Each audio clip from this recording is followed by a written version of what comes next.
ನಮಸ್ಕಾರ. ಬೆಳಿಗ್ಗೆನೇ ಒಂದು ಬಿಸಿ ಬಿಸಿ ಕಾಫಿ ಕುಡಿದು 300 ರೂಪಾಯಿ ಗ್ಯಾಸ್ ಹಾಕ್ಸ್ಕೊಂಡು ಗಾಡಿಗೆ ಏರ್ ಓಡಿಸಿ ಸೀದಾ ಶನಿಮಹಾತ್ಮನ ದೇವಸ್ಥಾನಕ್ಕೆ ಹೋಗಿ ದೇವ್ರ ದರ್ಶನ ಮಾಡಿದೆ.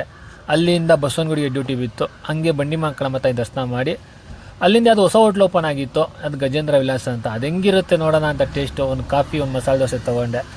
ಡ್ಯೂಟಿ ಶುರು ಮಾಡಿದೆ. ಕಿತ್ತೋಗಿರೋ ರೋಡ್ಗಳು, ಅಲ್ಲಲ್ಲಿ ಪೈಪ್ ಹಾಕ್ತೀನಿ ಅಂತ ಇಲ್ಲಿ ಅವ್ಯವಸ್ಥೆ ರೋಡ್ಗಳು. ಸೀದಾ ಮನೆಗೆ ಹೋಗ್ಬೇಕಾಗಿತ್ತು, ರೈಲ್ವೆ ಗೇಟ್ ಹತ್ರ ತಗೊಳಕೊಂಡೆ.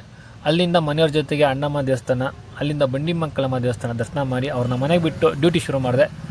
ದೇವೇಗೌಡ ಪೆಟ್ರೋಲ್ ಪಂಪ್ ಮಾತ್ರ ಡ್ಯೂಟಿ ಬಿತ್ತು. ಅಲ್ಲಿ ಯಾಕೋ ಏನೋ ತಿನ್ಬೇಕು ಅನ್ನಿಸ್ತಾ ಇತ್ತು. ಐಸ್ ಕ್ರೀಮ್ ತಿಂದು ಡ್ಯೂಟಿ ಮಾಡ್ತಾ ಕನಿಕಾ ಪರಮೇಶ್ವರಿ ದೇವಸ್ಥಾನಕ್ಕೆ ಹೋದೆ. ಅಲ್ಲಿ ಪ್ರಸಾದ ಸಿಕ್ತು. ಹಿಂಗೆ ಡ್ಯೂಟಿ ಮಾಡ್ತಾಯಿದ್ದೆ. ಮತ್ತೆ ಬಂಡಿಮಕ್ಕಳಮ್ಮ ದೇವಸ್ಥಾನಕ್ಕೆ ಡ್ಯೂಟಿ ಬಿತ್ತು. ಮತ್ತೆ ತಾಯಿನ 3ನೇ ಸಲ ದರ್ಶನ ಮಾಡಿದೆ ಒಂದು ದಿವಸದಲ್ಲಿ. ಇವತ್ತು ಶನಿವಾರ ಭಾನುವಾರ. ಈ ಶನಿವಾರ ಭಾನುವಾರ ಬಂದರೆ ಡ್ಯೂಟಿ ತುಂಬ ಚೆನ್ನಾಗಿ ಬೀಳುತ್ತೆ. ಹಾಗೆ ಅಷ್ಟೇ ಡೇಂಜರು, ಯಾಕಂದರೆ ವಾರ ಪೂರ್ತಿ ಗಾಡಿ ಎತ್ತಿರಲ್ಲ. ತುಂಬ ಜನ ಕಾರ್ಗಳನ್ನ ಹಂಗೆ ನಿಲ್ಲಿಸಿರ್ತಾರೆ. ವೀಕೆಂಡ್ ಅಂತ ಇವತ್ತು ತೆಗಿತಾರೆ. ಗಾಡಿ ಕಂಡೀಷನ್ ಗೊತ್ತಿರಲ್ಲ, ರೋಡ್ಗಳು ಏನಾಗಿರುತ್ತೆ ಅಂತ ಗೊತ್ತಿರಲ್ಲ. ಆಮೇಲೆ ರ್ಯಾಶ್ ಡ್ರೈವಿಂಗು, ಒನ್ ವೇಲ್ ನುಗ್ಗೋದು, ಡ್ರಿಂಕ್ ಆ್ಯಂಡ್ ಡ್ರೈವ್ ಇವೆಲ್ಲ ನಡೆಯುತ್ತೆ ಶನಿವಾರ ಭಾನುವಾರ. ಆಮೇಲೆ ಕುಡ್ದಿರೋರ ಗಾಡಿ ಎತ್ತುತ್ತಾರೆ. ಈ ರೀತಿ ಕೆಟ್ಟ ಪರಿಸ್ಥಿತಿಗಳನ್ನೆಲ್ಲ ಎದುರಿಸ್ಬಿಟ್ಟಿದ್ದೀನಿ.